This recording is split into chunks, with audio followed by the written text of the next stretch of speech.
If you have been out and about lately, you know that Christmas is in full swing in all the retail stores. And since this is our first year in our new home, and it's been 3 years since we celebrated Christmas in a home of our own, you can be sure that I am out there taking in all of this beautiful inspiration. However, I have always been very budget conscious. And right now, not only do I have planning for Christmas, but I have planning for a home in general. So in today's video, not only am I going to be creating some DIYs for my home in general that we can use all year round and can easily transition them and use them over the seasonal months, but I'm also going to be sharing a sneak peek of what's to come as far as my Christmas decorations this year. So recently, my husband and I went to Nashville and we went thrift shopping, and this vase right here caught my eye for only $4. And it was in pretty rough shape considering that it was glass and spray painted on the inside and the paint was coming off, but it definitely had potential. Ideally, you want to start off with a very good primer. I didn't have any on hand, but what I did have was a flat white paint that was primer and paint. So that's what I used. I began by applying lots of light coats of paint and ensuring that it was dry enough before I brought it inside to do the next step. Now, digging into my stash of craft supplies that I have not used in years, I found this string right here. And if I recall, I had seen Fia Garcia DIY do something like this a while ago, but of course I didn't have a house back then. So this is one of those ideas that I filed away and I swore I would try once I got my home. Now, taking inspiration from these outdoor planters from Pottery Barn, I knew I wanted to create the ribbed details that go around the vase. And this is one of the simplest ways to do this. And this will transform the look of the entire piece. So I started with the first one, and all I did was measure it around, cut it to fit the portion where I wanted to adhere it, add some E6000 and stick it on to the vase. Of course, I wanted to make sure that everything was nice and spaced out evenly and that the surface was nice and dry before I did this, as well as ensuring that I gave them enough time to dry before doing the next step. Now for this next step, you can use acrylic paint or you can use any kind of chalky paint that you may have on hand. Now I am using DIY paint, but I do have baking soda mixed in because I want this to be a rustic vase. I want it to have texture all over the surface and I want it to look like a very old antique piece of pottery. Now, after that was dry, I began adding some watered down antiquing wax. Now, while it looks really pretty on camera, up close and in person, it wasn't looking very good. And I just wanted to share that with you guys because it seems like I haven't got my mojo back. However, I did, wipe everything off and I kind of started again with a different base color. And that is the wonderful thing about DIYing your own items for your home is that even though some things might not turn out the way you had hoped in the very beginning, you can always stop and change course and just redo it. And that is the beauty of this, is that you find out something doesn't work, so you try a different route. And here I am just adding a different color as a base. As you can see, it's a little bit deeper and a little bit more taupey. And I was a little bit more satisfied with this because then I was able to go a little bit lighter with my texture. Now, after that was dry, I began applying some clear wax to the entire vase in order to seal everything in. Then came the real fun part for me. It was about adding that depth and that rusticness to this vase. And I began going in with the white wax and I went in with a small pencil brush because I wanted to highlight those ridges along the surface of the vase. This is where you can get creative and add as much or as little as you want. And the fact that it is laying on top of that clear wax, it allows it for you to be able to remove as much or as little as you want.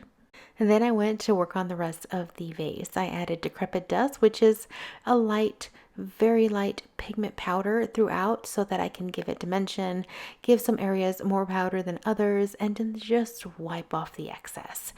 And I did this throughout, again, just to give it that rustic look to it, that old, aged, imperfect look that I was going for with this vase.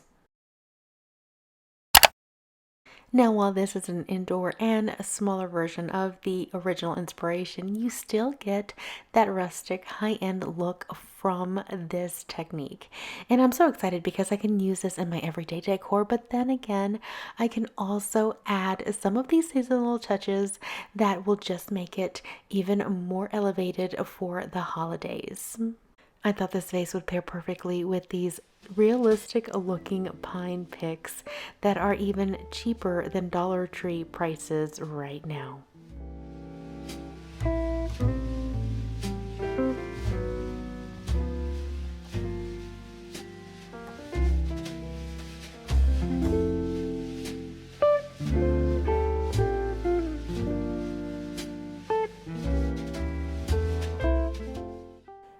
Now, I've picked up this little basket early on this year and I knew exactly what I wanted to do with it. And it's been waiting in my stash and now I get to transform it. Now, I knew I wanted to darken this because the light color doesn't make it look very high end. So the first thing I did was take different antiquing waxes and put them on the bottom of the basket so I can test out what they would look like. I decided to go with the more rich and brown tone of the antiquing waxes, and honestly, I just think this gives it such a more luxurious feel than this very light, unstained wicker.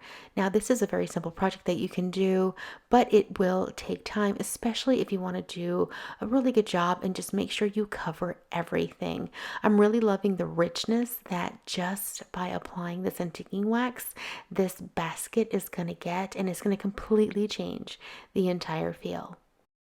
Now, I knew exactly what I wanted to do with this basket, which brings me to the sponsor of this portion of today's video, Liars.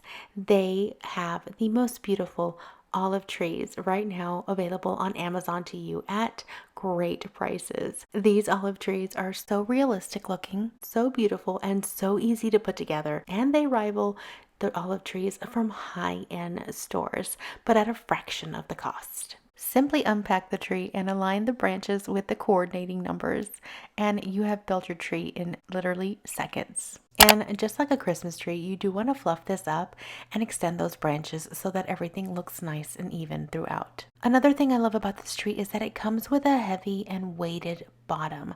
That way you can anchor it anywhere and it'll be nice and sturdy. I wanted to give it a little bit more height in the basket though, so I did add a couple of pieces of scrap wood that I had, and then I tightened it up with some wrapping paper because you guys know I have a ton of it. And finally, I finished it off with some moss to give it a finished look. And I could not be happier with how everything came together.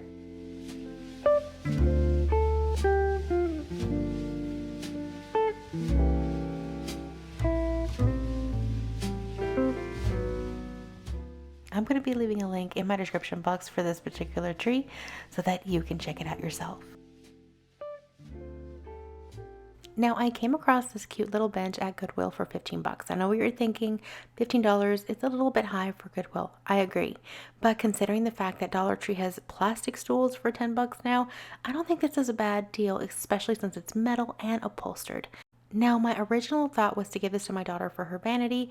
However, she ended up wanting something with a back so she can lean back on her chair. So I ended up thinking this would be perfect for the entrance in our home. We need a place where the kids can sit down and put on their shoes when they go in and out of the house. So I gathered some items that I had on hand in order to do this. Now, I have been going through all of my curtains and I have found several that I just cannot use in my house because they are just not long enough. And I had these beautiful khaki curtains that had this beautiful stripe pattern, and I thought this is it. It was a linen blend, so it looks really nice, and I just covered it right on top of the current upholstery.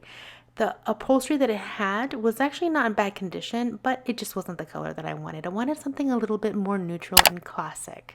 Like this Bodhi bench from Pottery Barn, which retails for $700. Now, while mine might be a little bit smaller than the original one, it still has that similar silhouette and that beautiful cushioned seat in the center. The best part about this is that I only needed to purchase the spray paint for this, and I got a paint and primer combination in a super flat paint so that it would adhere easily onto the metal.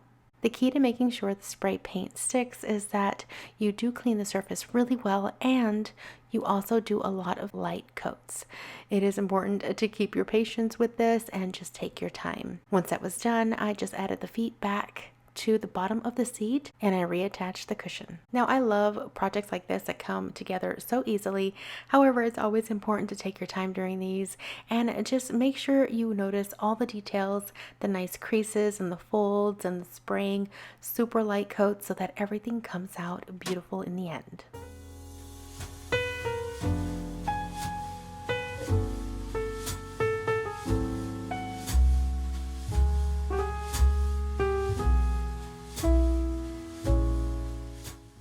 So something I always find in abundance at my thrift stores is glassware. And a lot of times you see these hurricanes in the shelves. And a lot of times we want to dismiss these because they seem a little bit outdated. However, this is something that's perfect for adding charm for the holiday season, but can also be used throughout the year in different ways simply by changing out your candles or what you pair them with. And all these really needed was a really good cleaning. I cleaned them with soap and water and then I removed any stickers and any residue left over with Goo Gone. Now, if you recall, I recently found these twisted tapered candles for $2.49 for a pair over at IKEA, and these were perfect for it. I paired them with two different candle holders as well, one from the Dollar Tree and another that I thrifted for only $3. I used some museum wax in order to fasten the hurricane onto the candle holder, and now I have two beautiful candle displays that I can easily transition into winter.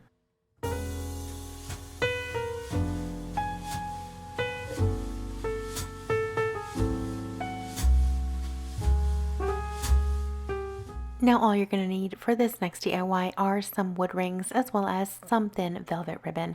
I haven't been able to find any velvet ribbon that I like in stores, so I had to go online, and I'll link this one below in case you guys are looking for one too. Now here I am recreating these beautiful napkin rings that I saw online, but for $34.50 for 4 of them, I think I'll pass and I'll make my own. And of course, this is another super easy DIY. All we're doing is wrapping the ribbon around the ring and gluing it throughout so that it stays secure. Then we're making a bow, then we're gluing it on, and that's basically it. And you've recreated this look for so much less.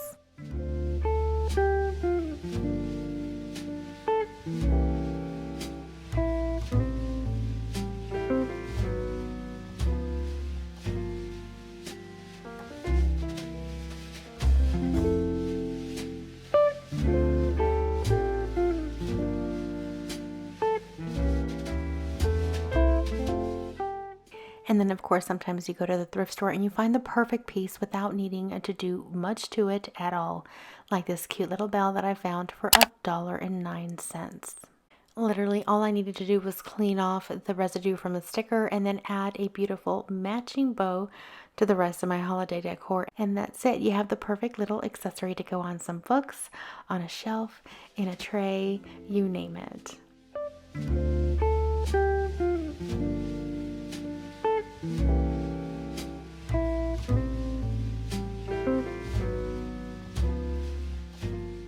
Now let's bump these DIYs up a little bit. I love these vintage frames, and they're actually really hard to find in my thrift stores.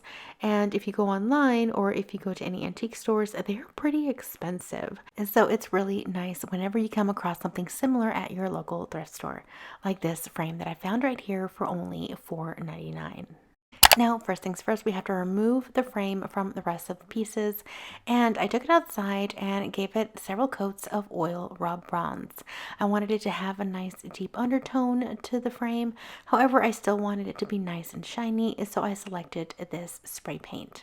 Now, once that was nice and dry, I brought it in and then I began applying Rub and Buff. And I used the gold leaf finish on this. I think it gives it a genuine gold antique look to it. I had several of them, but that's the one that I ended up going with. And I just began rubbing it on all the raised areas with a little tiny rag, just so that I can start getting that gold on those raised edges. Now, of course, I kept adding more and more as I went on to give it that complete gold look. Now, Etsy is one of my favorite places to go for these types of prints. I actually got over 200 images for only 10 bucks, and I can go any style I choose. So I wanted some of these bells and I printed them out on my printer. Now, the only thing that I didn't really like, and it's not the print's fault, it's more of my printer, is that the red wasn't as vibrant as I wanted. But I have these artistic pens, or markers, should I say, and I just decided to go over all of the red details on this print and just make it even more vibrant. And I think it really did something to it, and it made it just pop. Next, I took the mat board that came with the frame and I cut out some fabric that I already had on hand from a leftover project. Using some spray adhesive, I attached the front of the fabric to the front of that mat board, and then I carefully bent over all of the edges, making sure everything was nice and straight and taut. And honestly, spray adhesive is the best for this because it gets tacky pretty quickly, it does dry really fast, and it doesn't leave any ridges or bumps on your fabric surface. Now, I know what you're thinking. Places like Hobby Lobby and Walmart have inexpensive prints like this, and you're absolutely right. The difference here is that I get a substantially different looking frame, something a little bit more robust, a little bit more unique, and being that I am framing my very own print, I get to change this print out seasonally or as often or as little as I want. So not only do I use this frame for a time like Christmas, or I can change it up and use it for other seasons as well. So it really does have a lot of advantages, and for less than $5 because I pretty much had everything on hand except for the frame, and the print just cost me a few cents. I couldn't be more happy with how this turned out. Now, in order not to create a glare for my camera, I did keep the glass off, but I still have it and I will be putting it back on.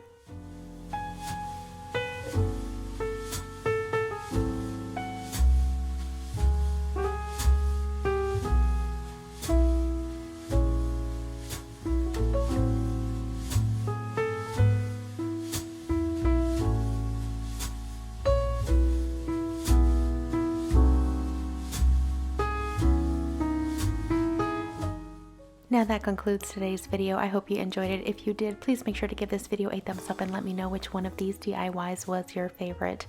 I hope you enjoyed seeing some of the everyday DIYs that I'm making for my home, as well as some of these sneak peeks into what my Christmas will look like this year. Everything I use in this video will be linked in my description box below, and don't forget to check out Liars so that you too can get your very own high-end dupe olive tree at a fraction of the price. I hope you guys are doing well, and I'll see you back here very soon. Until then, adios.